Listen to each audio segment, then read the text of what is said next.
100 years ago in Tampico, Illinois, 100 years ago this Saturday, Ronald Wilson Reagan was born. And it is interesting to me to note 3 anniversaries that are going to forever be linked. The 100th anniversary of President Reagan's birth, the 50th anniversary of John F. Kennedy's inaugural address, and the 150th anniversary of Abraham Lincoln's first inaugural address. And I think there is an essay on the meaning of being an American, of promoting a federal government, and promoting a federal government that has limited and enumerated powers in each of those 3 events. Each of those 3 events. It's a very serious time when we see events around the world. Bruce Dumont had an incredible program on Sunday night. I happened to be in the peanut gallery for that program, but if you want to hear what's going on in Egypt, please tune into Bruce's website and pick up the podcast. Those people are looking for liberty. They're looking for freedom, they're looking for opportunity, and they're looking for limitations on government. Now, someone who came up through the ranks of Illinois politics as a state rep, as a state senator, as a candidate for Congress, and now as a congressman is joining us. And I think it says very eloquently about his work in this area that Peter Roskam is viewed unanimously as a worthy successor to Henry Hyde by the people on his side of the aisle, and by the people on the other side of the aisle, like Carol Ronan, a former colleague of his in Springfield, who is here. Carol Ronan joins us today. And the fact is that Carol Ronan and scores of Democrats in Springfield want to hear what Peter Roskam is saying as well. And that's our privilege today. So we welcome to the podium Peter Roskam. Let's hear it.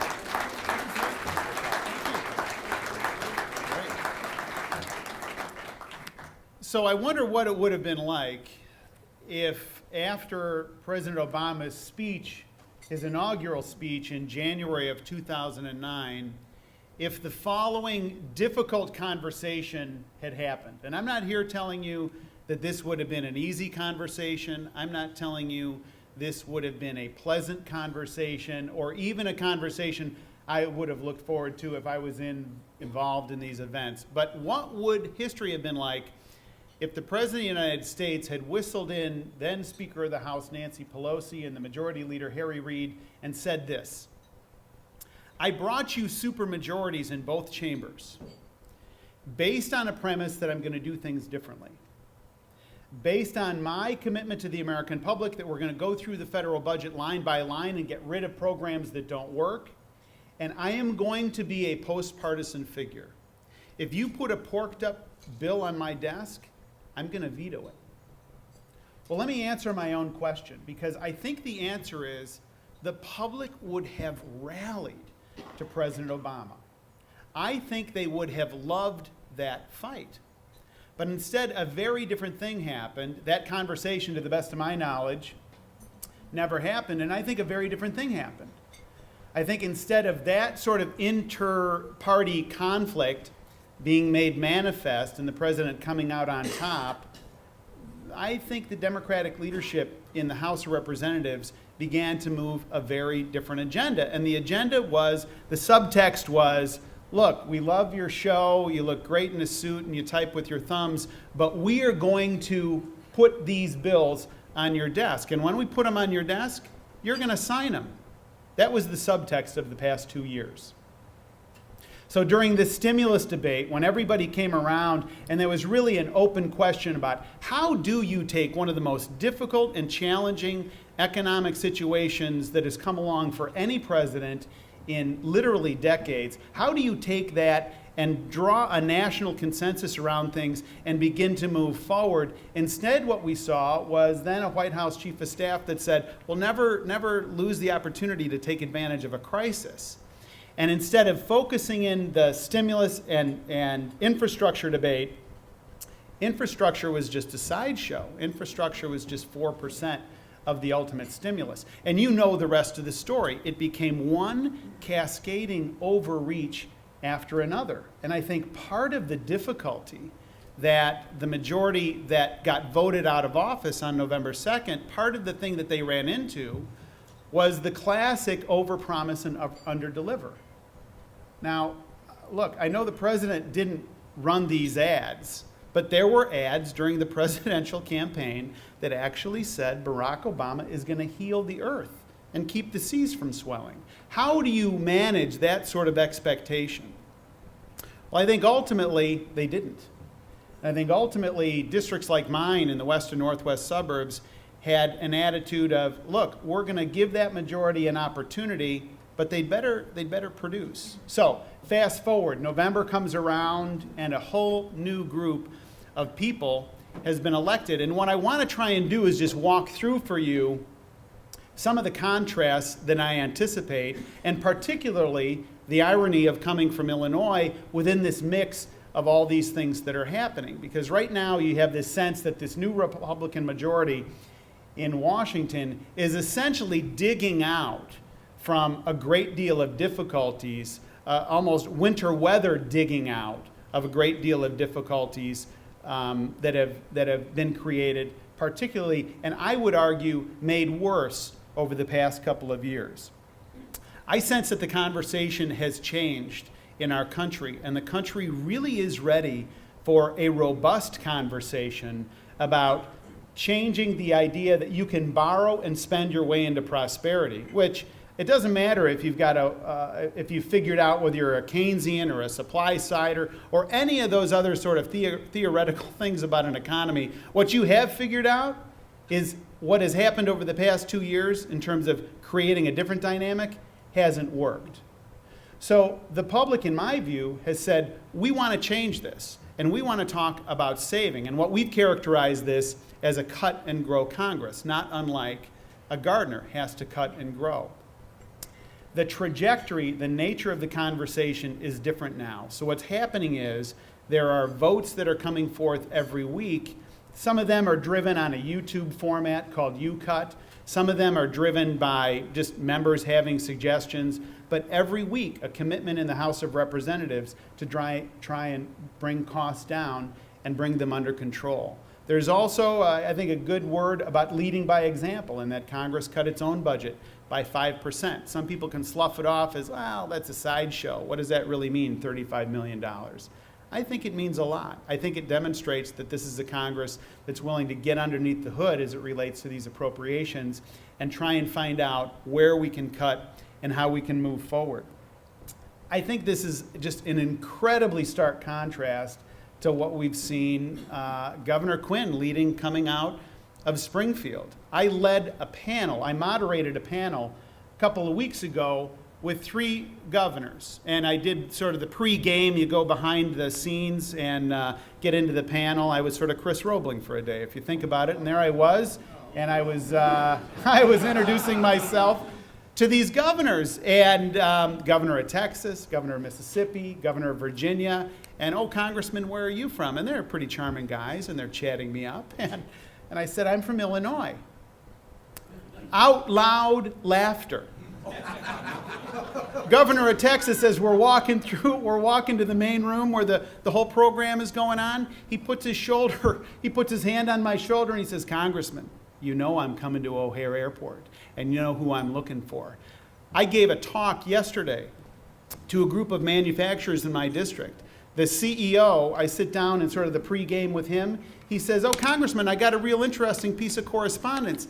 It was a letter from the governor of Texas recruiting him. All you got to do is turn on the ads today, and we see Governor Christie, and you know he was laughing many, many times in these outtakes as he was putting that ad together. You can just hear him laughing in the subtext of his voice as he's saying, come to New Jersey, and as long as I'm governor of New Jersey, I'm not going to raise your taxes. I think there are 2 very different views of the world that are underway right now, and it is an important study in contrasts. Now, November 2nd comes around, and you have a whole new group of members of Congress who have come in and they've taken the oath. And let me just comment on some of them, because I've had this opportunity in a new position I have to interact with a lot of new members of Congress. And what I have noticed about them is that there's no hubris, there's no triumphalism, there's no chest thumping,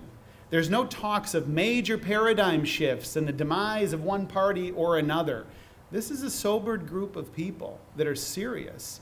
Several of them, I was at dinner a couple weeks ago, and I just asked to hear them and tell me your stories. And to a person, they said, if you had told me 2 years ago that I'd be a member of Congress, I would have laughed out loud at you. I had no aspiration ever to serve in the House of Representatives, but they felt so provoked by the nature of the spending, the nature of the health care law, the nature of cap and trade moving through the House of Representatives without anybody having read that bill or the amendments to the bill in particular, that they got provoked. In a sense, big government came knocking on their front door, and big government said, step outside, and these folks did. They stepped outside and they said, let's go. And it is a very, very interesting thing to see that sort of dynamic coming together. So where does all this fit in? Where does 242 majority of Republicans in the House of Representatives, many of them who ran on a notion of fiscal discipline, how does that fit into this mix of a Senate Democratic leader, Majority Leader Harry Reid, and President Obama in the White House? I think a lot of this depends on President Obama and how he decides to interpret November 2nd. In my view, I think he stumbled out of the blocks a little bit, and his first inclination was essentially to say, I didn't communicate well enough. If I'd have given a couple more speeches, or if I'd have been a little clearer on what I was trying to accomplish, I think I could have turned the corner. And I think the president sells himself short. He's a gifted communicator. He's really incredibly skilled, and in my view, the country really did understand what the agenda was and how it was moving forward. So it's not to sell the public short. They got it, but they rejected it. So I think that there's 3 events that are coming together that will probably be misreported, but it's important to recognize them as 3 separate and distinct events. And these are opportunities, I think, for House Republicans in this new majority to work with Senate Democrats if they're so inclined, and it's my hope that they will be, and certainly to work with the White House. One is these free trade agreements that are pending. There has been, I think, a lack of a robust conversation and defending the prosperity for America about the free trade agreements. There's 3 of these pending. President Obama rolled up his sleeves and got very, very active and successfully negotiated the Korean Free Trade Agreement. I was in Korea about 2 months ago, and this is a win-win scenario all the way around. The other 2 that are pending, as you know, are Colombia and Panama. Again, just poised for help. Let me give you one anecdote. I have a group of constituents who were told that they should be against the Colombia Free Trade Agreement, and they came in to see me in my office in Washington. And they had their talking points, as a lot of different groups do, and they said, we're against the Colombia Free Trade Agreement, Congressman. And I said, well, I don't really want to talk about Colombia today. Let me tell you about something else that's up. I said, I heard that there's a jurisdiction that is 4 times the size of Illinois. It's 44 million people. And right now our taxes are such that we have a disadvantage if an American manufacturer wants to put products into that marketplace. Would you be in favor of us changing the tax code so that it made it easier for American manufacturers like Caterpillar and others to sell into that marketplace, and then we load up trucks, take them to OHare airport, and send them out in the ships, and these products are exported? Would you be for that? And they said, oh yeah, we're for that. I said, well, what's up? That's the Colombia Free Trade Agreement. So my suggestion is, and my hope is, that President Obama will use his office to begin to communicate that message. The president has said that he wants to double exports in 5 years. This is a good way to do that, to move the FTAs. These other events that are all going to come together are going to force us to have a conversation about our spending habits and our spending priorities. I won't drag you through these debt curves, but you know them. They're the most sobering things when you begin to think that it took 43 American presidents for us to accumulate $5 trillion in debt. But under the last Congress and administration, by their own numbers, essentially that will double in 5 years and triple in 10 years. And there's no really serious, thoughtful person that says that's sustainable, because it's not. The notion of looking out and seeing a young man in Greece throw a Molotov cocktail based on entitlement spending and so forth, I think is a real sobering thing that we all need to attend to. So these three events are going to force us to have a conversation. One is the continuing resolution that's going to expire on March 4th. That sets up the whole dynamic of how to fund the government at what levels and so forth. And you'll recall that the government was funded at 2010 levels, but that expires on March 4th. The second is, at some point, obviously, the federal government is going to hit the debt ceiling. That's the next major event that will happen. And then it depends on who you are and whether you're Secretary Geithner and you think that that's going to happen just around the corner, or whether you're other economists that say, no, that can get pushed into September or get pushed into further into early summer. At some point, the American government's going to hit it, and it has to be dealt with. Then the final point is the budget that will pass. And the way I look at those three things, I begin to think about the debt ceiling is all about bills that have been incurred. The continuing resolution is about bills that are currently being incurred. And the budget is about things that are going to be incurred. But I think on balance that there is an incredible opportunity for us to reframe our debate and for us to focus not in the idea about spending our way into prosperity, because I think most folks look over the past couple of years and said, that has just been a failure. By almost any objective measure, that hasn't worked. And I think whoever it was in the administration that made declarative statements like, spend the stimulus money and unemployment will peak at 8%, I really don't think they're in the administration anymore, because that was a classic example of overpromising and now under-delivering. So I was part of a group that put together what has been characterized as the Pledge to America.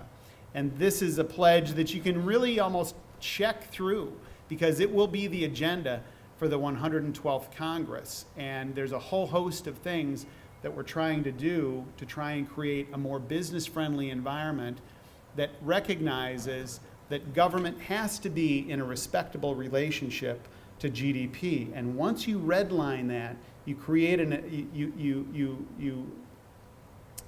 you dilute the environment where business can be prosperous. And I think it's ironic that here in Illinois, we now have a tax code that basically says to the entrepreneurial class, go do something somewhere else.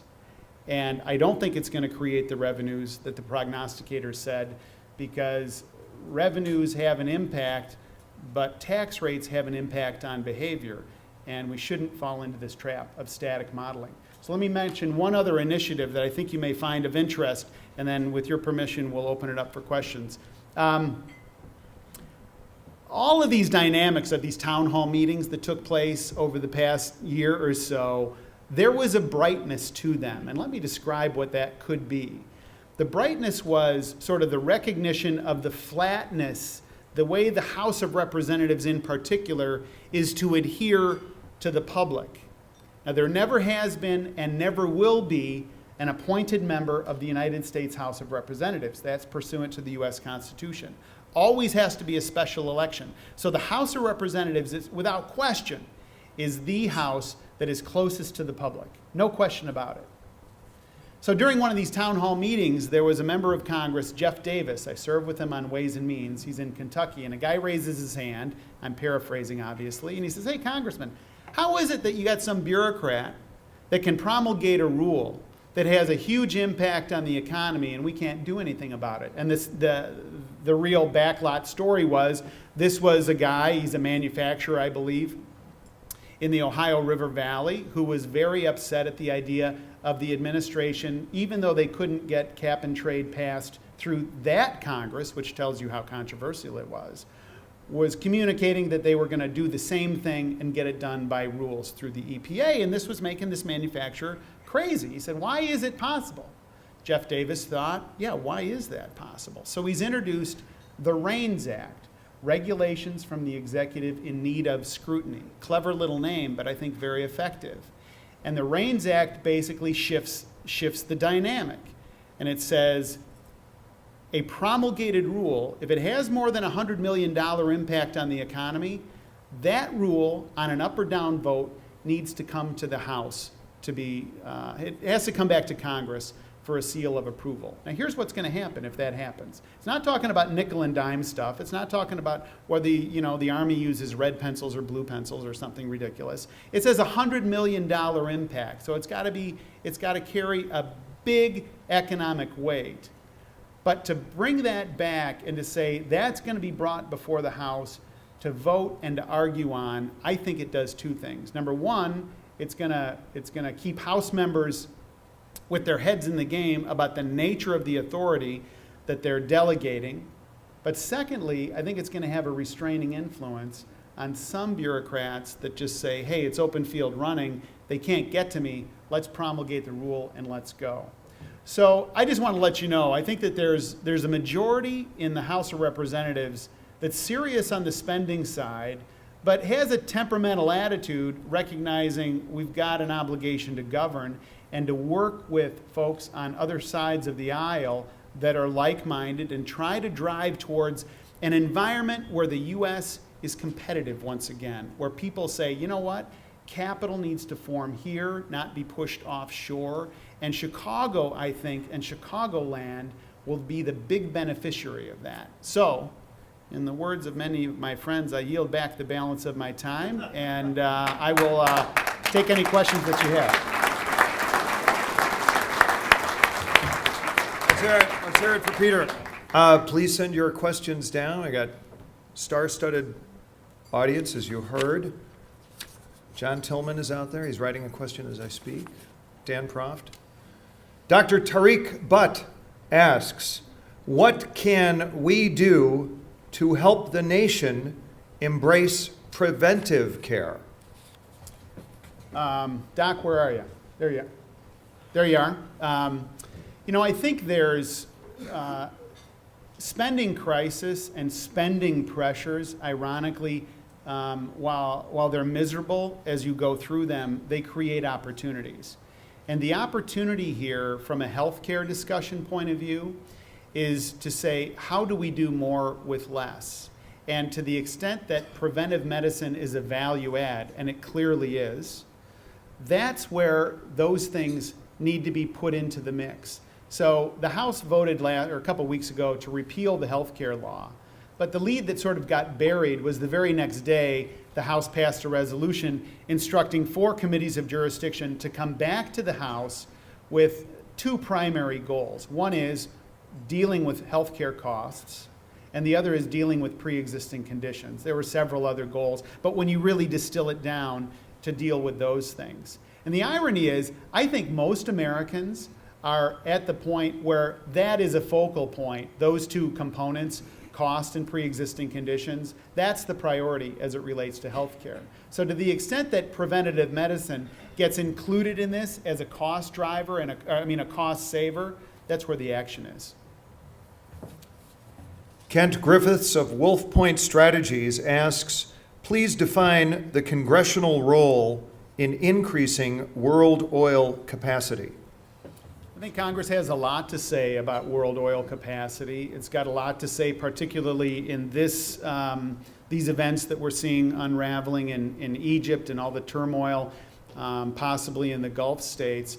Congress can create an environment where domestic production of a whole host of sources of energy, not just oil, are made manifest. I think President Obama was wise when he said, to that extent, we need to pursue nuclear capacity, and I think it's open field running. The more pressure that happens outside of the U.S., particularly on our international sources of oil in particular, the more there should be a unifying cry for us to pursue domestic sources of energy and domestic conservation efforts that make sense.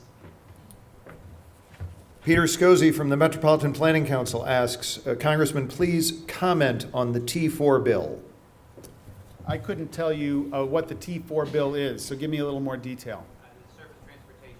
Oh, yeah. So the surface transportation bill is obviously, this is an area of real national priority, ironically coming at a time when there's not much money around. And I think the same sort of spending pressures and the same sort of budget pressures are going to be on the transportation sector and the infrastructure side as every other element of the economy. One of the things, as I've met with transportation leaders and infrastructure leaders, I've posed this question: why is it that we have consecutive sources of approvals? Why aren't these simultaneous approvals? What are the things that we can do from a process point of view to begin to drive cost out that doesn't add any value to the bottom line? I think we've got to be very careful moving forward to make sure that any spending that is allocated for infrastructure gets spent on infrastructure. Because I alluded to this before. I represent a lot of constituents that if they had had the opportunity to opine about a stimulus bill earlier on that included a great deal of infrastructure spending and the common understanding of infrastructure that you and I, even though we never met, we know what infrastructure is and not some sideshow on what it isn't, but manipulated by a definition. Real infrastructure, roads, bridges, and so forth. I think many, many people recognize that as a solid investment and that it pays for itself over time. That's where the action is. The problem is that in terms of branding, infrastructure, we got some surface transportation stuff done out in DuPage County, but it was not too good of a trade when it all came down to it. So in answer to your question, the transportation programs are going to be under the same budget pressures that everybody else is under. I think this relates to the transportation question from Mayor Peter DeCiani of Elmhurst. How do you plan to use your role now in leadership as Deputy Majority Whip to make a difference for this region?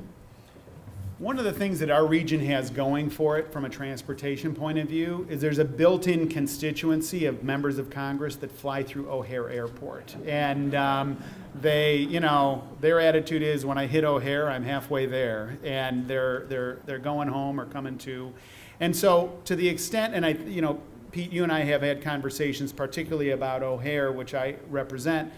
That is a unique project. That is a project, I would argue, of national significance. Now, I get it that other people would make the arguments about their beltways around wherever, but I do think there is something special and distinctive about OHare. And it would be incumbent upon me. We've got a Secretary of Transportation, obviously from Illinois. We have a president from Illinois and a strong congressional delegation to try and build that base. But it's a very competitive environment, as you know.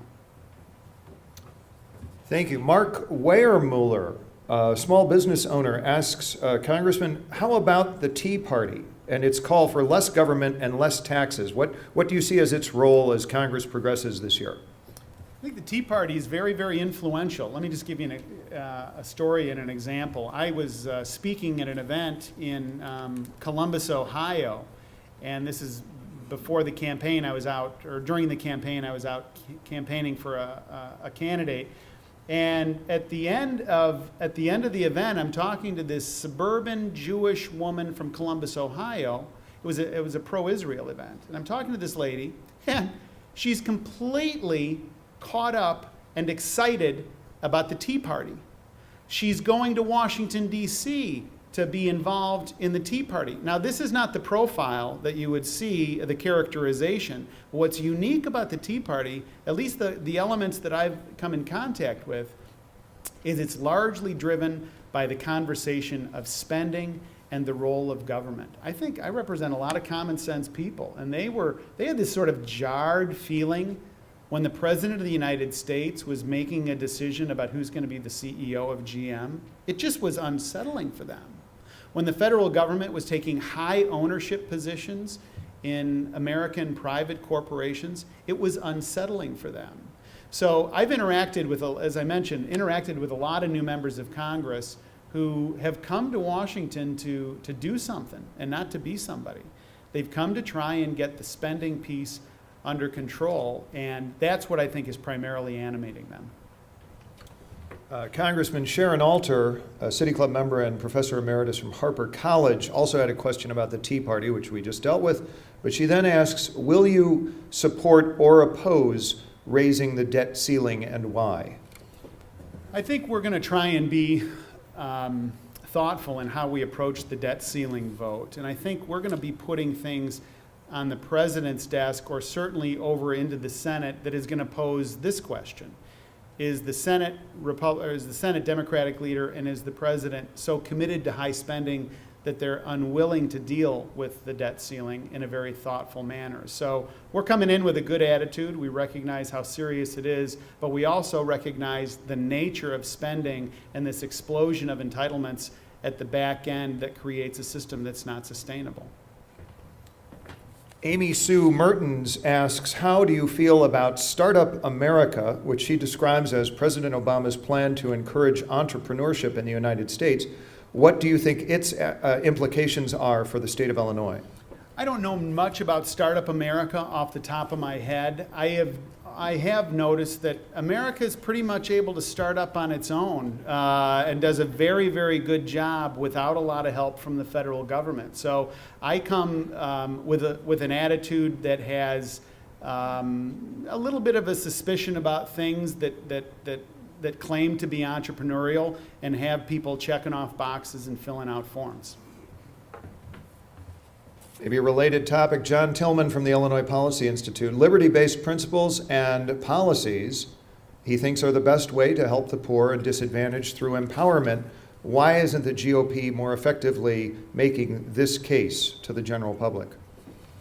I think anytime you're involved in trying to message out, which is obviously the verb of the day, you're always running up against a challenge. And I accept the admonition. I think sometimes Republicans are defensive about the idea that the only way to create prosperity and opportunity is to redeploy tax dollars to do that.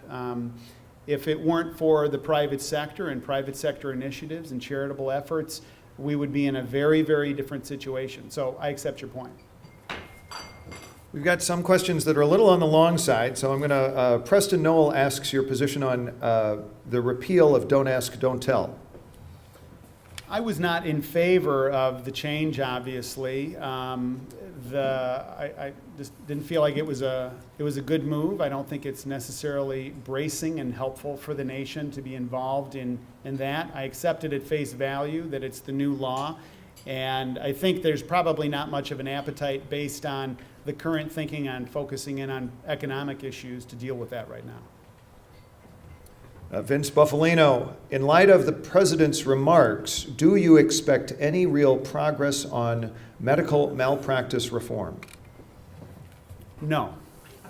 President Obama gave a speech similar to that back when he spoke to the AMA here a couple of Julys ago, and I was listening to it on the radio, and he said words to this effect, that he had spoken to many, many physicians, and he recognized that defensive medicine was a cost driver, and he made a commitment to deal with medical malpractice reform.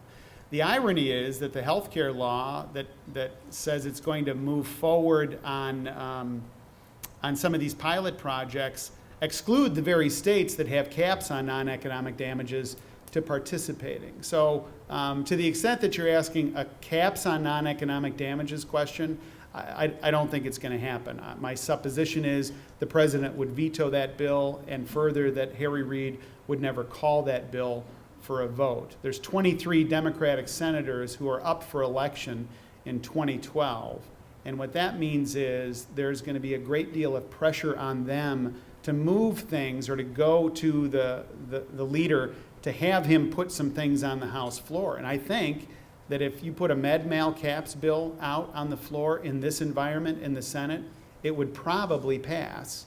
And then it would put the president in the position of vetoing it. That's probably something that Harry Reid wants to spare the president from. Two questions, Congressman, about abortion here at the end. One is anonymous, and we don't take anonymous questions, but we're linking these together about the No Taxpayer Funding for Abortions Act, which your position thereon. And Mr. Tom Bouquet asks, why, with all of these major issues facing the country, would Speaker Boehner bring up abortion at this point? I don't know that he has. We sometimes repeat questions not knowing the predicate thereof. I think in the last Congress, we saw a great deal of consternation about the abortion question, and there was just a tremendous amount of debate on it. It's an area that's deeply controversial, and it's the one issue that almost made the bill fail in the House of Representatives. So to characterize it, and I know the questioner wasn't characterizing it dismissively, I think misreads the public. It's a very thoughtful question, and it's a very thoughtful debate that we need to have. The Hyde Amendment, my predecessor, used to be the law of the land, essentially, that said taxpayer funding is not going to be part of the program. As we know, the new health care law greatly expanded that, and there was a commitment in the Pledge to America that I was involved putting together, repealing that and restating the law prior to this expansion and putting it back to the old days that said taxpayers are not going to be forced to fund some highly controversial procedure.